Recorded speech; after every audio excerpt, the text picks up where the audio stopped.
Ruben Hurricane Bain just had the highest graded performance of his college career in the biggest game he's played in at Miami so far. The next 11 opponents on the Miami Hurricanes schedule are in big trouble.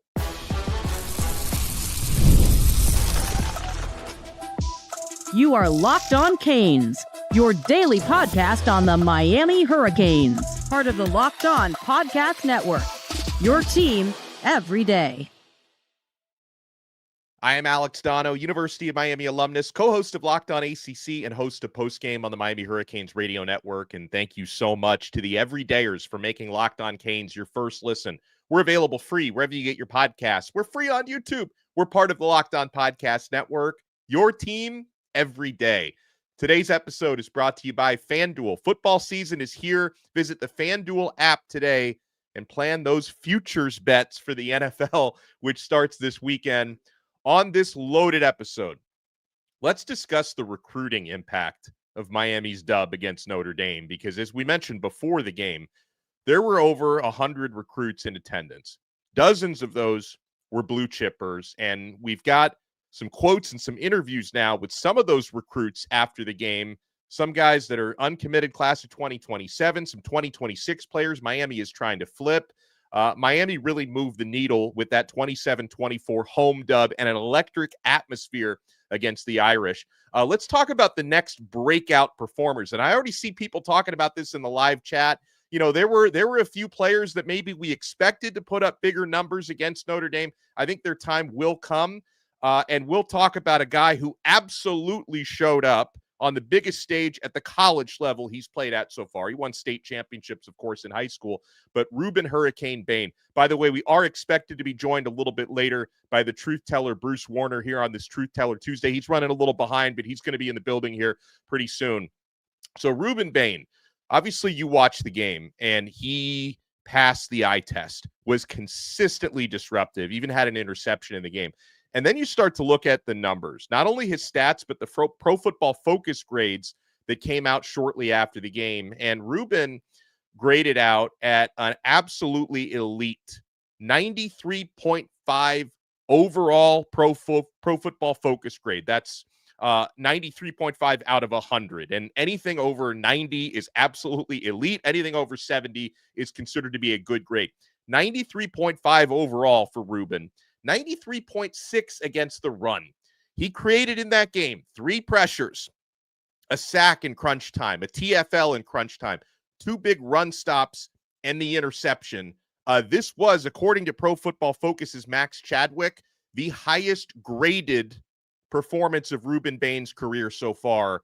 And what a time to have your highest graded output when you're going up against a top 10 opponent and a team that we kept hearing about before kickoff against Notre Dame, how impossible it was going to be. That's what the outsiders said, not us, but how impossible it was going to be to create pressure. Notre Dame's offensive line is too good. This is not going to be a good game for Rueben Bain. It was, not necessarily statistically, but by the grades, the best game of Bain's career so far. And you've got to think that's the first of many this season. I mean, watching Ruben Hurricane Bain and his teammates fall camp leading up to this one in spring football, he's in the best shape of his life, trimming down to about 270, 275. He looks stronger. He looks and is faster. He was playing through injury for the entire season last year. He's as healthy as he's ever been at the collegiate level. And you saw Ruben Bain was either unblockable or borderline unblockable throughout that game. Now, in terms of overall PFF grades coming out of the weekend, there were a couple of defensive ends who technically graded out higher than Bain, including Denny Sutton from Penn State, who's really good. But, the couple guys who graded out technically better than Bain out of 100 were not playing top 10 competition. They were playing cupcakes. So Bain showed up and had a great game against, one of the toughest opponents anybody played in college football this week. And we absolutely appreciated the way that he played. So he was not only Miami's highest graded defensive player in that victory, he was the highest graded overall at that 93.5, played 48 snaps in the game. Miami's highest rated offensive player will not surprise those who watched the game on Sunday, was Malachi Toney. Malachi Toney graded out at a 78.9, played 49 snaps in the game. I mean, that to me, I could not be happier for that young man. Like, you see professional wide receivers, Pro Bowlers shouting him out in their X posts. All of the analysts who covered that game are, wow, Malachi Toney, amazing. Everybody knows the story now that not only is Mally a true freshman, he was a reclassified guy, should still be in high school right now. 17-year-old, kind of like, Ryan Williams at Alabama last year in that situation at 17 years old. Malachi Toney is doing it at 17, and especially watching the game for a second time, because I watched it the first time live in person at the stadium. You look at things a little bit of a different way when you're watching on TV, really seeing the way Carson Beck was going through his progressions and always seeing Malachi Toney and Malachi always seemingly open. It's just hard to believe that this is a 17-year-old, because his route running, his poise, his yards after the catch ability, which we all expected, just turned in an awesome performance. And when I think about players in that Notre Dame game who actually exceeded my expectations going in, and some of these guys I already had high expectations for, but Malachi Toney is number one on my list. And again, like, Miami fans say, Donno, you shouldn't be surprised because this is what Malachi did at American Heritage. I mean, you think about it, he led that American Heritage team to a state championship last year, playing quarterback in the playoffs. I don't know if he's ever going to have to do that at Miami, but he's got that in his toolbox as well. But the reason why I say Malachi exceeded my expectations was, again, first stage you're on at the college level is a top 10 matchup in prime time against a really good defense. Because one of the things I noticed when watching the game for a second time was Notre Dame's defensive backfield played well. Like, Miami thankfully has a really experienced, really accurate quarterback and really talented receivers who were able to make some plays regardless, but the coverage was excellent. So Toney is someone immediately jumps off the page as a guy who exceeded my expectations. CJ Daniels as well, simply, and he played well overall, but that catch, that one-handed touchdown grab of his, was one of the nicest catches you'll see all year. Another player who exceeded my expectations, who were already very high in the first game, was Shamar Marty Brown at running back for the Hurricanes. This guy, and again, he was a big part of North Dakota State's national championship last year, rushing for 1,200 yards and 15 touchdowns. But you're talking about a guy who makes the jump from FCS right into a top 10 Power 4 matchup, and his game translated. And the big stat that jumped out about Marty Brown, I found this stat earlier this morning, 3.07 yards average after contact, over 3 yards after contact on average every time he touched the football. Marty Brown, Mark Fletcher, going to be so valuable. Jordan Lyle as well. We'll talk more about him in a little bit because we got some good news on his health yesterday. Marty Brown, another one who exceeded my expectations. Carter Davis, Miami's kicker. I got to throw him in as a guy who exceeded my expectations because, I know we all had concerns and questions about the kicking game after the Borregales dynasty ended, and Davis hits the game winner, clutch of all clutch kicks at 47 yards with 1:04 left on the clock, and he hit a big 38-yarder in the fourth quarter as well. Damari Brown is a player that needs to be shouted out, who, and it's not that I don't think highly of him, but this is a guy who basically missed 95% of the season last year with injury. He came out and had a big game. Damari Brown graded out higher than anyone else in Miami's defensive backfield in that game. Made a great play on the ball that led to the Ruben Bane interception. Damari Brown is big, physical, and he is, going to be right up there all season long with the likes of O.J. Frederick and Xavier Lucas getting playing time at corner. David Blay, I especially noticed him watching the game for the second time, the veteran transfer defensive tackle, all the penetration he was getting from the interior. How is David Blay not playing Power 4 football sooner? Like, I don't know what this guy, maybe he really likes Cajun food, is why he spent all that time at Louisiana Tech, but I thought he had a really good game. Those are some players who exceeded my expectations. When we come back, I want to talk about the players who are going to be the next ones to break out because, Miami got a really, really big win and a nice win, good performance, 27-24 against number 6 Notre Dame. But I believe we've only seen the tip of the iceberg when it comes to certain players getting their opportunities and making the most of them. Who's next to break out? We'll find out next. You want to keep it locked right here, my friends. We're only getting started on this brand new episode of Locked On Canes.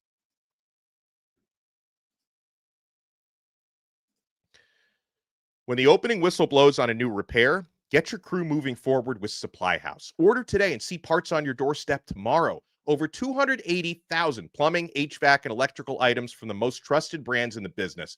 Their real-time inventory and honest lead times keep you from punting projects, while their industry-leading customer service always has your blind side covered. You need parts for a project? Supply House has next-day delivery. Talk about a game changer. Join their free Trademaster program today and score serious perks like priority shipping, lower prices, and a dedicated support line.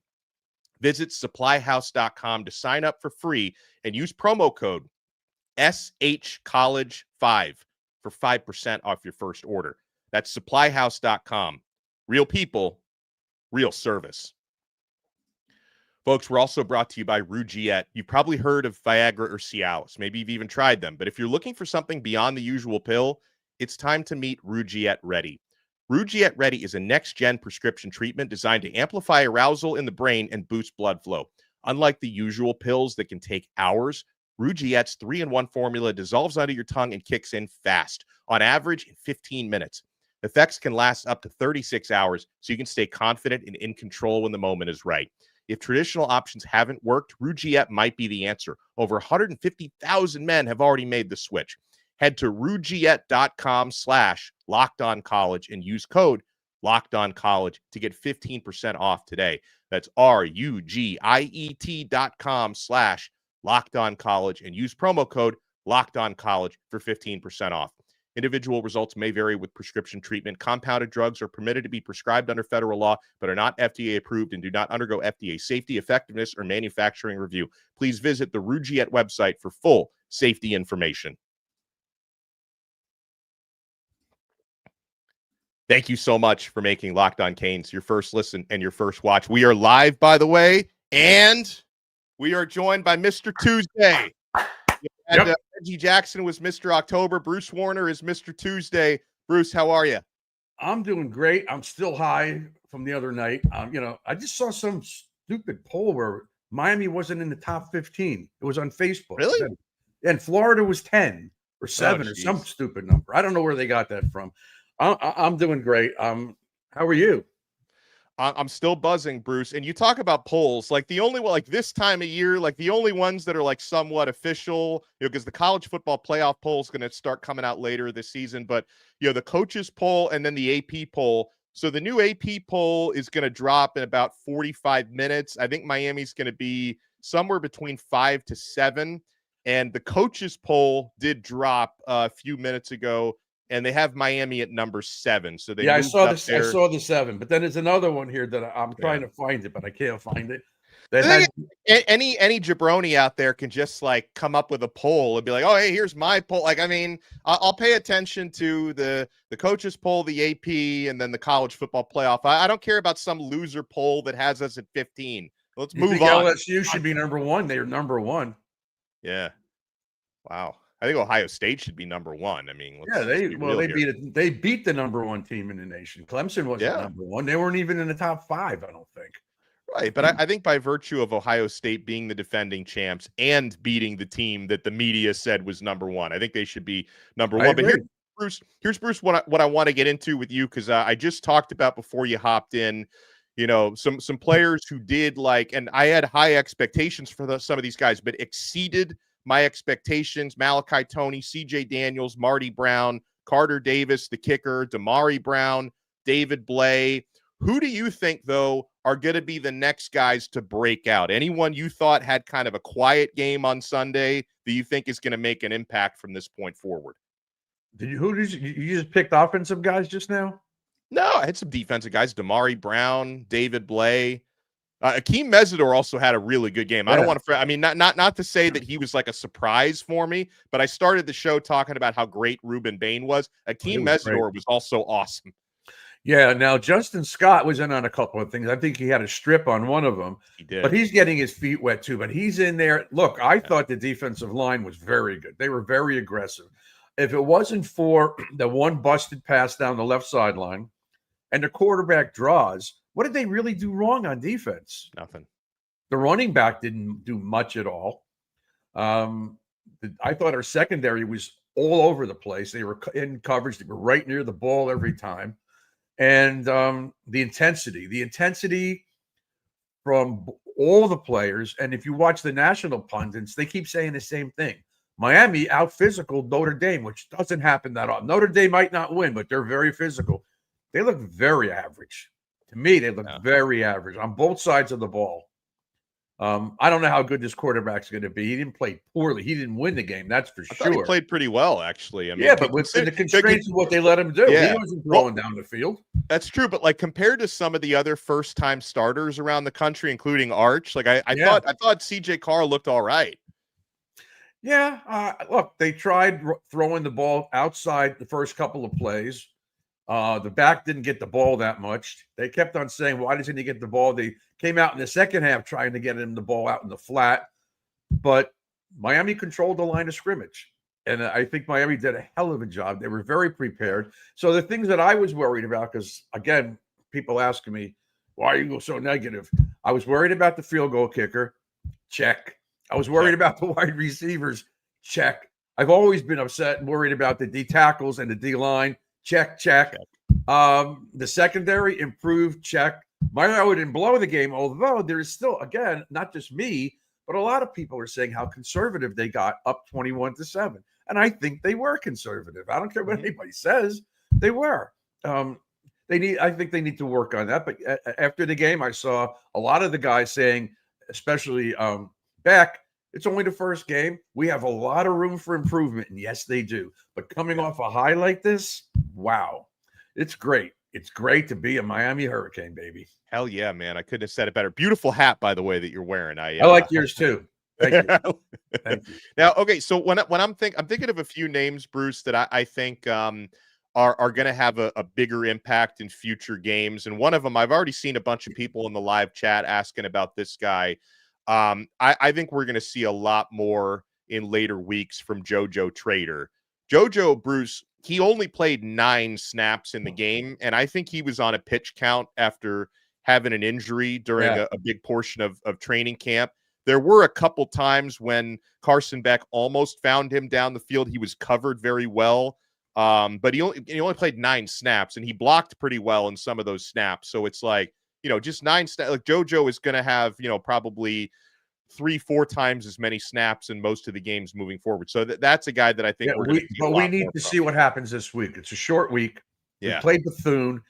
Depending on how he works out this week and how he practices and how he feels, he might not play at all. Or if he's really healthy, he'll play. And of course, he's got to play a lot because he needs to get ready for, after they got South Florida and then they got the Gators coming to town. By the way, speaking of names, so I want to thank everybody who made comments about my comment about that bald-headed mongoose.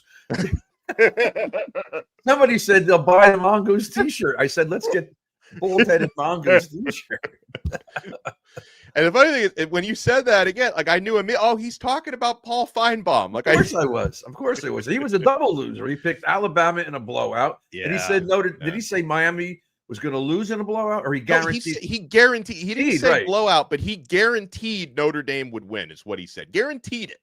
Yeah, he looked awful goofy on those shows yesterday. He was on the ESPN, whatever. And he also, he didn't know what was to say. He was one of the many who was hyping up Arch Manning just to unfair expectations, and we saw what we saw. Yeah, well, and you know what? I'll take Carson Beck over him any day of the week, at least now. Yeah, I don't know what he's going to be in the future, but having Beck on this team and not have to deal. No offense to Emory Williams, but if he would have been the starter, I don't know what would have happened. Getting Beck was a great thing, and we talked about it the day we got him. The only thing that Mr. Negative was worried about was his arm. And I knew that if Miami took him and gave him that kind of money, they had examined him and they knew darn well that he was going to heal. Not maybe, by spring, which he didn't get in, but he's ready. And he looks really, really good. Really good. By the way, did you see his interview on TV right after? It's funny because I was at the stadium, so there were certain things being at the game I didn't see from the TV broadcast. One of those was, God, Bruce, you were watching it on TV. How annoying was it that they put CJ Carr's mom on TV after like every play? It's like, all Every right, play. enough. She's sitting there like Every this, and she's play, praying, and like enough. that's just the nature of it. That's just remember last year we played Cal, and Reese Davis was all over Cal, and then when Miami scored a touchdown Miami. That they just don't like us. Get used to it. Who cares? Oh, we talked about this. I want to just mention this because we didn't talk about it yesterday. I texted you yesterday, or I called you. The play with the intentional grounding by Mrs. Carr's son. What took the referees 45 minutes to an hour to actually call it intentional grounding? What the hell were they looking at? I don't know. Were they looking at like were they wondering if like I don't know, like what else would they call that other than intentional ground? I don't know. I had no idea. I was so annoyed how long it took. Until like an hour later. But you know what? Yeah. And then I looked at the replay. I think the ball hit one of the Notre Dame offensive linemen in the butt. So he can't catch the ball. No, ineligible receiver. So there was a penalty no matter how you look at it. But what? Yeah. I mean, he was almost down, and he just goes like this. How is that not an instant intentional grounding? I don't know. I mean, thankfully, it took him a half hour, but thankfully they got it right. But no, but what I was referencing from Carson Beck's post-game interview, he was very emotional, but it's like, it makes me wonder, like, how bad of a time did he have in Athens last year? And I know that, their offensive coordinator, Mike Bobo, and the real star that they had before Bobo came back was Todd Monken. That was the guy they won 2 straight national titles. He was the one who was impactful in Beck's early development, but I'm wondering, like, well, what was going on? I mean, we know all the traffic violations and stuff in Georgia, but like he mentioned in that post-game interview, like Miami helped him rediscover his love for football. It's like, man, what was he going through in Athens last year? I don't know, because I don't follow them, but he didn't get hurt till the end. Right. It wasn't like he was hurt all season. They were booing him. Yeah. They were booing him, and the announcers, I guess you couldn't hear, the announcers said during the game the other night, everybody blames him for Georgia's woes last year. The whole team was bad. The offensive line was bad. The receivers were really bad. The most drops in college football, and the running game wasn't good. What do you expect from the kid? He's trying to make something out of nothing. That's what happens when you press, and that's what happens when you're trailing, and that's what happens when you're the guy everybody's looking to. So he gets the most blame. He threw for what, 3,500 yards last year? That's horrible. What a horrible season. Terrible, Thank right? God we have him. I'm glad we have this guy because he is good. Same here. So another one, like sticking with the passing game, who I expect to have a bit bigger games moving forward, was Elijah Lofton, and he was another one who he was blocking his butt off in that game, but just one catch for 15 yards. Like that was, I was expecting like 4 or 5 at least catches for him in the game. I'm sure he's going to get his in the future, Lofton. Yeah, they're all going to get a lot more this week, and I know we're going to see Emory Williams because there's no way he's got to play in this game. We might see 3 quarterbacks in this game. We might see 3 quarterbacks. Who's it going to be? You say nickel. Well, what about Judd Anderson? He's been here a year or two. So the only clue we got, because I've got the flip card with Miami's depth chart on it before the Notre Dame game. Obviously, Carson Beck the starter, Emory Williams the backup, and then it has Luke Nickel or Judd Anderson as the third. But I don't know, Luke Nickel's name being first. Maybe that means he's the third quarterback. Well, I don't know. Listen, if he is the third quarterback, you could expect Judd to be gone. I mean, not that I'm predicting he's going, but what would you do? You got a guy who's got, and then you have the other kid coming in next year. So Judd Anderson would have to just bolt. What about Notre Dame's offensive strategy? What did you think of that? Not using the ground and pound. They kind of went away from it right from the beginning of the game. Well, I think their objective early on in the game was to try to give CJ Carr some quick, easy passes to get him comfortable. I thought that's why they were surprisingly pass heavy early in the game. Mm-hmm. But then I did take a close look. Like, it's easy to second guess it and say they didn't run the football enough. But when they did, especially with Jeremiah Love, Miami was so prepared for him, Bruce. Like Miami did bottle up those opportunities, and maybe with Notre Dame, they obviously had tied the game a couple times, but they were playing from behind most of the way. Maybe they just thought our best path to success against this defense is to try to throw the football a little bit more. I know that the same way, Miami people can second guess how conservative Miami was. I'm sure Notre Dame guys can say, why didn't we run the football more? But I think early on there was a method to the madness to try to get CJ in rhythm. Later on, I think Miami kept them in check, and that was why they didn't run more. That's a good point. I noticed that I just watched one of the YouTube replays, not the entire game, but snippets of it. Yeah. So they're up, what was it, 21-14, and then Bain makes that pick and runs down to like the 13, 15, 18-yard line. Yeah. That's where I thought we didn't blow the game away. We settled for a field goal. I don't like we that. ran 3 times and settled. Yeah, I don't like that at all, because if we're up 28-14, that baby's over. Yeah. And they didn't do it. And when they had it 21-14, they had the ball 2 or 3 times and they got stopped on runs up the middle. I'm shocked that Dawson would do that. I really am. But a guy like Beck at the helm, just fake the handoff and just dump it one way or the other and let them run, like all those little Restrepo things that they did last year, because they were stacking that box. They had 7 in the box on those 3rd and shorts 2 times, and we didn't get the first down either one of those times. Why? Yeah. I think, and listen, I'm just trying to play devil's advocate, because I agree with you, but I think maybe they realize in a moment like this, the worst thing that can happen is a turnover, and that and the running game had been working throughout the 3rd quarter, was Miami's best success running the football. This was into the 4th now. They might have thought, hey, the worst thing that can happen is a turnover. We trust our kicker enough. They also probably trusted their running game to get 10 yards, even though they didn't. That's just, I'm trying to think like a coach here. They were on our side of the 50 on both of those. They had a punt anyway. It had nothing to do with the kicker. They could, they had 6 in the box, Notre Dame, not 4, not 5. They had 6 in the box. Yeah. Take the handoff. Everybody's going to converge and just dump it out. Yeah. That's all. Yeah. Just don't throw it behind the receiver. I want to get into, because I got some quotes and some notes, Bruce, on some of the many recruits that were at the game, including some flip targets. So I want to get into that. You want to keep it locked right here. It's a Truth Teller Tuesday. We're only getting started on this brand new episode of Locked On Canes. Folks, we are only getting started with FanDuel. College football season is here, and the NFL is right around the corner. FanDuel is making sure you're ready for kickoff with a can't-miss offer. Right now, new customers can bet just $5, and if your bet wins, you'll get $300 in bonus bets to use across the app. Folks, I love using FanDuel because it fits however you like to bet, whether that's player props, which are a lot of fun. You can build a same-game parlay or even jump in live as the action unfolds. It's quick, easy, and the best way to add a little more energy to your Saturdays and Sundays. So, are you ready to play? Download the FanDuel app now by visiting FanDuel.com to get started. That's FanDuel.com to place your first $5 bet today. We're also brought to you by Game Time. I was so happy to meet some of our listeners at the Notre Dame game who told me they got their tickets on the Game Time app, which is the best spot to go. Tailgates, the rivalries, the energy. College football is the best. But let's be real. Actually getting tickets can sometimes feel like more of a battle than the game itself. Endless queues, hidden fees, prices jumping at checkout. You get none of that on Game Time. The app gives the advantage back to the fans. It's the easiest way to score last-minute tickets at the best prices with no surprise fees. What you see is what you pay.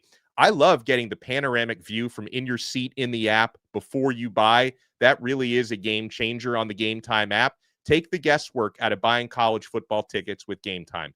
Download the Game Time app, create your account, and use code LOCKEDONCollege for $20 off your first purchase. Terms apply. Again, that's promo code LOCKEDONCollege for $20 off. Swipe, tap, ticket, go. Download Game Time today. Thank you so much for making Locked On Canes your first listen.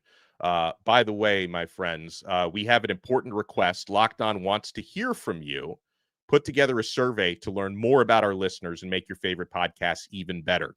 Go to lockedonpodcast.com/survey to get started. Everyone who completes the survey will be entered for a chance to win one of 10 $100 Amazon gift cards. Again, that's lockedonpodcast.com/survey. You can also find the link in the show notes, and thank you for helping us out.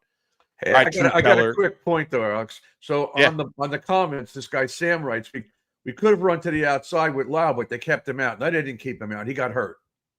Yeah, and thank you. That he got hurt. Yeah. You can't say they kept him out. Thank you for bringing. I'm glad you brought him up because he got his ankle taped. He only had 5 carries in the game. Mario Cristobal said yesterday, and I heard this also from the sideline reporter Josh Darrow during the game. Lyle is going to be fine, and I think he was back in practice today. So they kept him out for precaution, I would assume. And hey, that gave Marty Brown an opportunity. He ran really, really hard. I mean, he probably still would have played, but he got more opportunities with Lyle out. Yeah, Jordan, really thank you for bringing that up. We still won the damn game. I'm not complaining. People are going to say, "Oh, he's negative because they didn't." I'm not complaining. I am thrilled. Listen, Alex and I complain to each other constantly during the game. We text each other. It's enough. I'm done with the complaining. We won. We beat Notre Dame. Damn it! We've been talking about this for 7 or 8 months. All right, so a couple things that stood out nicely from the recruits that were there. Did you see Bruce Calvin Russell, who's committed to Syracuse? Syracuse, by the way, looked terrible against Tennessee. They looked awful. I'll bet he doesn't go there. I don't know if he's coming to Miami, but I don't think he's going to go there. They're not. Well, so Calvin Russell, he's like best friends with Malachi Toney. Right. And you don't want to play with your good friend who just had a great game as a true freshman. So Calvin Russell, he was in Miami's locker room after the game, hanging out with Toney. He's wearing a Malachi Toney T-shirt afterwards. Russell said today was crazy. He said this to Marcus Benjamin from Rivals. Today was crazy. This is the best atmosphere I've been in since I've been getting recruited, he said. So, Miami could have an opportunity there with Russell. Plus, he's not in competition with Toney anyway. He's not a slot guy. He's an outside receiver. Right. Yeah. So there's no reason for him not to come here. Yeah, exactly. So James Johnson, who's committed to Texas, the 5-star defensive lineman, was at the game. He was asked about his interest in Miami and his commitment to Texas, and he said, "Stay tuned," were his words. So he's already flipped once in this cycle. He flipped from Georgia to Texas. I'm not going to say Texas looked bad or anything. And 3 times is the charm, isn't it? Isn't it what they say? Maybe so. Maybe 3 times. What about the other kid? What about Derrek Cooper? Did anybody talk to him? I'm about to get to him. Yeah. So Derrek Cooper, he's also committed to Texas, was at the game. He told Marcus Benjamin, big win over Notre Dame. I kind of figured it would happen, he said. Miami just looked like the better team offensively and defensively. And he said, he still hears a lot from Miami, he said. So I don't think we're out of that one. And by the way, Miami picked up an expert prediction for one of my favorite players, Bruce, in the class of 2027. Another Northwestern receiver, and this guy might even be better than Calvin Russell. Nick Lennear. Isn't he supposed to reclassify, perhaps? He might. I don't know. He might. But Nick Lennear, standout Miami Northwestern receiver. And I had Brian Smith, the recruiting overlord, on the show last week, and he was talking about Lennear, big physical receiver. Yep. Said that he's like perfect fit, like historic Miami receiver. And he must have liked what he saw because Steve Wiltfong from On3, who drops all those predictions and stuff, dropped an expert prediction for Miami to land Lennear. Yeah, but we only care about the Donno balls. We don't care about anybody. What do those guys know? Donno knows everything. What do you think I'm doing the show with you? Because you're the greatest. I appreciate you. You're the greatest. So Anthony Tank Jones is a 5-star edge 2026. Yep. Oregon commit. He was a surprise visitor. I guess we weren't expecting him to be even be at the game. Maybe he wants to be the next Ruben Bane, after what he saw in this one. Justice Fitzpatrick, who's a defensive back committed to Georgia, was at the game. Miami has had some smoke for a few months to possibly flip Fitzpatrick, so hopefully he likes what he saw. And those are some of the guys that stand out to me. There were obviously, Bruce, there were like dozens more there, and hopefully they all loved what they saw. Yeah, I hope so too. And this week the game is 7 o'clock. 7 o'clock. And this should be a game where everybody plays. Everybody, even guys that are going to redshirt, are going to be in this game. I'd like to see Beck out at halftime and let the other 2 quarterbacks, let the both backups, let Emory play. Emory really has to get ready because look what happened last year. He sat for a long time, and in a bowl game, he looked lost. Yeah. So and I think so I didn't see anything about Nikar, somebody you and I talk about constantly. Yeah. I didn't see him do anything. Right? I just think given the opponent and the defense, I think Dawson kept the rotation thinner than it's going to be for a lot of the year. I think Nikar and Chance Robinson are both going to play at spots. We did see Josh Moore got a little playing time in a couple of catches, which I was happy to see. Yeah, So and then I I didn't see him go deep, which I thought they were going to do to get it to roll the safety and let the guys go underneath. That's what I thought they were going to do. Yeah, because everybody has heard about his spectacular play in the spring and whatever. Anyway, look, I saw the post-game show, and I saw the post-game show from Freeman. He said his team played hard. They played well. Miami's a better team. He was right. Yeah. Better prepared. He was very complimentary of Miami's offensive line. Yes, he that was. They had no success creating pressure with 4. Yeah, that's why, and then that's why they were stacking the box on the running. We were in right into their strength. But overall, it's over. We're 1-0. I know the polls are important to everybody. They're not important to me at all. We have to win and win and win, and all that stuff will take care of itself. Now, another game I don't know if you talked about it, but wasn't it great to see Clemson look like crap? They didn't look too good. And everybody's talking about it on Locked On number ACC. 1, and this guy, the kid from LSU, looked pretty good. Yeah, Nussmeier looked good, but Klubnik didn't look good at all. He looked like a kid again, like he did 2-3 years ago. Yeah, not that impressed with them. Yeah, no, same. And they lose at home, no less. Yeah, and we don't play them either. So now we don't. And it's funny because like Miami and Florida State both pulled off massive wins, and they were both underdogs at home. Like Clemson was the home favorite against LSU, and they couldn't pull it off. Now Florida State does play Clemson this year. We got to root for one of them. I'm not sure who. I would imagine maybe Florida State, because we play them, and if they beat Clemson, Clemson's history, and then if we beat Florida State, we're in control of our own destiny. That's a game I look and I just say I hope both teams don't look good. Like I can't root for either one to win. But we're out of time. I appreciate the truth teller as always. Thank you guys so much for being here, for smashing that like button, for subscribing to Locked On Canes on Apple Podcasts, Spotify, wherever you get your pods. Hey, let's go to the game on Saturday night. Will you please? I don't want to have 26,000. Yeah. You got to make those kids proud. We have to be proud of what those kids did. They worked their butts off in the offseason, and they deserve people to be at this game.